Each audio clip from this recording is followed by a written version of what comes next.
experience na to kasi syempre ano din siya, outside the box ko din siya actually kasi first time ko siyang gawin with other people, especially artists yung mga kasama ko, and thankfully talaga yung mga kasama ko sobrang approachable nila, sobrang friendly nila, so kahit for how many hours na kami nagkasama, actually kahit yung iba ngayon lang kami nagsama, talagang nag-gel kami or kahit na naging close kami, so yun, sobrang happy and exciting mamaya. Speaking of teammates, si Beanie Mika ang magsaset para sa'yo mamaya. How excited are you? Well, super happy. At the same time, kasi yung family ko, a fan of Beanie also, and they're happy for me because I'm also a fan of Beanie.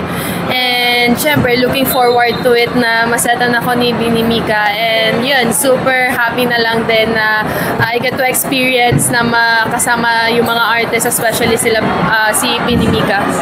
Beanie members are watching later. Yeah. Ayun, siguro medyo baliktad kasi for the longest time I want to watch their concert, and ang mangyayari ngayon is sila yung manonood ng laro namin kasi teammate ko si Beanie Mika, so weird siya kasi ako gusto ko na talaga manood ng concert nila, pero ayun lang, sobrang hirapan lang talaga maghanap ng ticket, and thankful kasi syempre makikita ko din yung mga Beanie later. The biggest lesson talaga is kailangan mo unahin yung mental health mo talaga, especially those times sa tournament na araw-araw.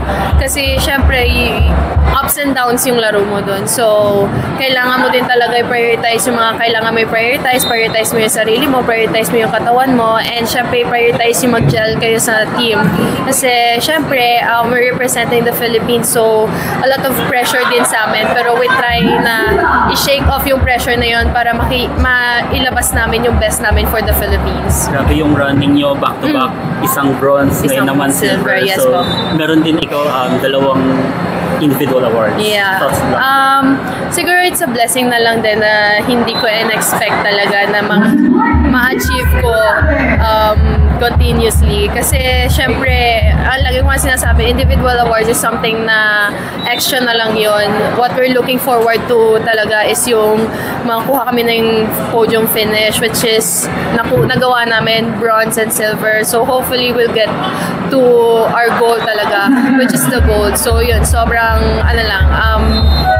nakaka-pressure but exciting na on right track kami ng Alas Pilipinas. So sana makuha namin yung gold. Yeah. Good luck.